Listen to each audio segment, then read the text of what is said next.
Hello everyone. I'm here to narrate a story of a man-eater that Sir James Edward Corbett, popularly known as Jim Corbett, hunted, who has notoriously been called as the Maneater of Champawat. Corbett was a great hunter, but the tiger that we are going to talk about was his first man-eater hunt in the year 1907. But he had ample amount of experience in big game hunting, and that enabled him to hunt this man-eater. As said earlier, this man-eater was known by the name the Maneater of Champawat. There are only fewer animals in the world that have taken this huge number of toll on human life as this man-eater has. To the folks who take interest in the animal world, this man-eater needs no introduction. While targeting humans, the reign of terror that this man-eater has spread is without equal.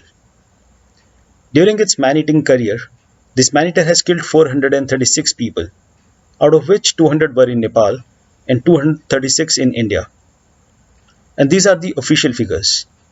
Considering people who died of wounds at the hands of this man-eater, or the missing people who were not reported, would take this tally to a record high. Jim Corbett heard about this tiger from his friend Eddie, and Corbett was rest assured that this man-eater would be backed soon, as this responsibility was put on the capable shoulders of Eddie's brother-in-law, whose hunting prowess was without equal at that time. But due to one reason or the other, he was not able to back this man-eater. 4 years later, Corbett was requested to hunt this man-eater down. To avoid hunting mixed up with other hunters in the area, Corbett requested authorities to remove any sort of award to back this man-eater, and also that all the hunters in this area should be called back at once. This request was duly complied. After a week, news was brought to Corbett that in the village named Pali, that is between Dabidur and Dunaghat, a woman had been killed by a tiger. With this news, Corbett along with 6 of his servants departed to Pali the following morning. It took them 4 days to reach Pali. The woman was killed 5 days back, and there was nothing left on which Corbett could sit and await the tiger. The fear that this man-eater has inflicted to the dwellers of Pali was unreal. People did not venture very far from their houses, and the call of the nature too was attended in close proximity of the houses. The hygiene of the village was in questionable state. People would sit behind closed doors even during the day. They were left with very less stock of food, and the village was becoming inhabitable by the day. Upon witnessing Corbett's arrival, people started coming out of their houses, one after another. They informed him that the tiger, from the last 3 or 4 days, is roaming around this village. Looking at the village condition, he planned to spend the night in the open. This was Corbett's first man-eater hunting expedition, and he had no experience on how to deal with man-eaters. It was full moon, and the area was moonlit. Corbett selected a tree with few yards from the road, where the man-eater was frequent, and made himself comfortable under that tree. The road to his front was clearly visible, but the ones to the either side, due to the heavy undergrowth of bushes, was not very confidence instilling. And with every gust of wind, it appeared that 100 tigers were advancing on him. At this very moment, he repented his decision to sit in the open at the mercy of the man-eater. This further led to Corbett's chattering of teeth, partially due to cold and partially due to the fear of the man-eater. The night went without an incident, and he slept just before the sunrise, and it was in this position that his men found him fast asleep with drawn-up knees. This could have proven dangerous had the man-eater caught him sleeping and off guard. Back in the village, he started inquiring about the last human victim. He was told that one morning a group of 20 women went to the forest to procure grass and leaves for the cattle. This woman chose a stunted oak tree for the leaves. Satisfied with the portion, she started climbing down the tree. It was at this moment the tiger seized her and disappeared into the forest along with the woman. Running as fast as they could, the other women reached the village and informed everyone. A party of men assembled and went back to the forest. while creating a considerable noise, only to run back to the village helter-skelter when the tiger resisted their presence with series of growls. This happened 2-3 times, and when their veins ran thin, the search for the lady was eventually abandoned. On the request of the village headman, the harvest of the crop was done on Corbett's watch. Seizing the opportunity to win villagers' trust, Corbett offered them to shoot Gural, the mountain goat, for his men and for the villagers. On his offer, few men happily accompanied Corbett to show Gural's feeding grounds to him. He was able to bag 3 mountain goats that day, and villagers were elated and now trusted Corbett a little more. Villagers even took him to the place where the last human victim, that lady, was killed. Corbett observed the ground closely and came to few conclusions. First thing was that this was a tigress, and second, this tigress was long past its prime. They gathered whatever few bone splinters of that unfortunate woman they could and came back to the village for the cremation ceremony. On their way back, he came across yet another painful tragedy. A little distance from the village, there was a small hut and was occupied by a family comprising of a man, his wife, and 2 children. One day, the wife and her sister were cutting grass for the cattle not very far from the hut, when a tigress attacked them and carried the elder sister in its jaws. Displaying extraordinary courage, the younger sister started chasing tigress, brandishing her sickle. This went for almost 200 yards when the tiger dropped her kill, turned, and started chasing the younger sister. The younger one turned to the village and reached village in time before tigress could secure her as well. On reaching village, she started narrating the whole incident, oblivious of the fact that the villagers knew this already, as all this has happened in full view of the village. With all the excited shouting and fearful screams, the younger sister lost her voice. After learning Corbett's purpose of visit, she touched his feet, as Hindus do. Corbett knew that this task of shooting a tigress, operating in a wide forested area, when this tigress has a reputation of never returning to a kill after its first meal, and when this tigress doesn't keep to one area or a locality for a long time, is going to be a tough and daunting task. For next 3 days, Corbett roamed around the jungles in search for this Maneater, without any success. So concluding that this tigress has left this area, he went to Champawat in search of his quarry. After having breakfast at Dunaghat, they started for Champawat. They were told by the locals there that the road here on leading to Champawat was considered very dangerous, and people only travelled on this road in broad daylight and in large groups. Corbett and his men were 8 people already, and upon reaching Champawat, their group was 30 people strong. These people narrated another sad incident. Around 2 months back, a group of 20 people were going towards Champawat market when they heard piercing cries of a woman in mortal agony. They ran up to the side of the road only to witness a woman being carried off by the tigress some 50 yards down and away from the road. They could not summon the courage to follow the tigress and went to Champawat to narrate the entire incident. Only then a throng of some 50-60 odd people started from Champawat to search for the woman, and after walking few miles, they were able to spot her. She was just a girl, some 17 years of age. By the time the search party reached there, the tigress did not have the time to settle for its meal. People wrapped the girl in a piece of cloth and took her back to the village for cremation. Living in a Maneater's shadow is a very terrible feeling, as well as nothing short of nerve-wracking experience.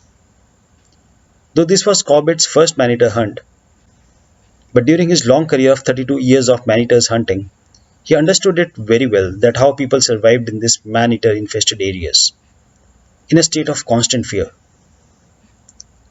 Corbett's stay in Champawat was arranged in a dark bungalow. After reaching there, he met with Tehsildar, the magistrate there.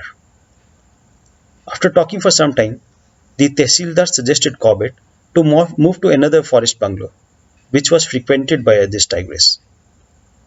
Next morning, while he was in a discussion with the tehsildar, he spotted a man approaching them with bated breaths. The news seemed important, and Corbett started to walk towards that man. The man informed him that the tigress has killed a 17-year-old girl while she went with a group of 12 to 13 people to gather firewood. Corbett, without any delay, reached that village, carrying his rifle, and upon reaching the spot, he started to follow the drag mark. To the people who do not know what a drag mark is, drag mark is essentially a part of body of the victim touching the ground or a blood trail made on ground while a carnivora is carrying its victim. This trail is something that a hunter could follow. Now Corbett reached a spot where he saw a girl's necklace and little further her loincloth. While he was following the mark, he saw a man approaching him carrying a rifle. He was sent by Tehsildar for Corbett's protection, and he dared not refuse the orders of Tehsildar, so he came. Making the man understand would have been a waste of time, so Corbett asked him to put off his shoes and follow him closely on his heels. Following the blood trail for some time, they reached a small ravine, and looking at the pug marks, it was evident that tigress has entered this ravine. They entered the ravine and had walked for some 600 yards when Corbett realized that this other person has had enough Maneater hunting experience that he could handle. His nerves were running thin, and he was almost at the verge of crying out loud. Corbett made that man sit on top of a huge rock where he would be safe, and this he gladly complied with. Corbett continued following the tigress and reached a small pool of water, and here the water was mixed up with blood. The tigress was disturbed by Corbett's approach and left the area a few minutes before he reached that spot. Corbett came across a ghastly scene here. He found the girl's severed leg, which was neatly bitten through, a little below the knee. While looking at it, he got lost in his thoughts and forgot all about the tigress. When all of a sudden, his sixth sense made him aware of grave danger, and that too at very close quarters. He picked up his rifle and pointed to an upper end of one back of that ravine. Almost at this very moment, some rocks and soil, dislodged by Maneater, a little above, rolled down and landed near his feet. It was quite evident that the tigress was in springing distance and was almost about to launch an attack on him. Corbett's prompt action saved his life that day. This human kill was Tigress' 436th kill, and she was quite experienced in getting disturbed during the meals. He followed the tigress for another 4 hours, and agitated by this persistent follow-up, tigress roared and growled from time to time to display her anger. Following her tracks, tigress took that girl on a rocky path. Here Corbett was presented with a problem. A wrong step would mean a straight drop from rocky cliffs, which meant certain death, and keeping an eye on all directions was of utmost necessity. The evening was nearing quickly, and if he had to reach the bungalow before dark, it was time to start retracing his steps back to the village. He decided to go back. On the way back, he buried the girl's leg, only to retrieve it later for the cremation, and took that poor man that he made to sit on the rock along with him. Maneater's roars and growls made him so afraid that he thought Tigress has secured another human victim. And he was mostly afraid of the fact that how is he going to go back to the village if Corbett got killed. Anyways, they reached the bungalow and on the morrow discussed his further plans with the tehsildar. In Corbett's surmise, the tigress after having her meal would be resting somewhere in that rocky area, and he planned to execute a beat in that area. Beat. As many of you would already be aware, a group of people starts beating an area to flush out the animal from dense areas to somewhat an open area, where a hunter is awaiting animal's arrival. This provides hunter with an opportunity to shoot the animal at close quarters in somewhat open area. After explaining the entire plan to Tehsildar, he asked him to gather as many people as he could by 10 a.m. tomorrow. Tehsildar's word was duly complied, and till the following afternoon some 298 people gathered, carrying homemade guns, drums, sticks, ready to execute the beat. Cobbett explained the beating path to the people whatever best he could, and started to move to the open ground. Within some time the beat from the other end of the place started, and on hearing this, Cobbett found a suitable place in a grass plot to await Tigress' arrival, and was seating himself when he got a glimpse of the tigress. Tehsildar too saw the man-eater and fired at it. Tigress diverted from her path and started to move towards the people who were beating that area. On seeing this, Cobbett took a hurried shot at the tigress, and he was not sure if the bullet hit his quarry or not. Cobbett thought for the moment that the tigress would launch an attack on the people beating that area. At this very moment, he saw the tigress little to his left and was coming in his direction. Cobbett now took careful aim and fired. The bullet hit her square on the back, when a third bullet crashed into its right shoulder. Tigress, still not dead, with bated breath started to advance on Cobbett. With no bullets in his rifle, Cobbett rushed towards Tehsildar, who was close by, took his shotgun and fired at her from a close distance, and this shot ended Tigress' suffering. Cobbett then analyzed the tigress and skinned it after taking it to the village, where everyone could witness the tigress. Skinning the tigress revealed the reason as to why it turned into man-eating. It was an old tigress, and due to some old bullet wound, its teeth were worn out to the gums. Now bidding goodbyes the next morning, Cobbett rolled the tigress skin and headed for Nainital along with his men. This tigress' reign of terror lasted for 7 years, before finally being shot in the year 1907. So this was how Champawat's tigress met its end. I hope you liked the story. Please let me know in comments. Subscribe the channel to give me a boost to bring this content more frequently to you. Till then, I wish every one of you good health. Thank you and goodbye.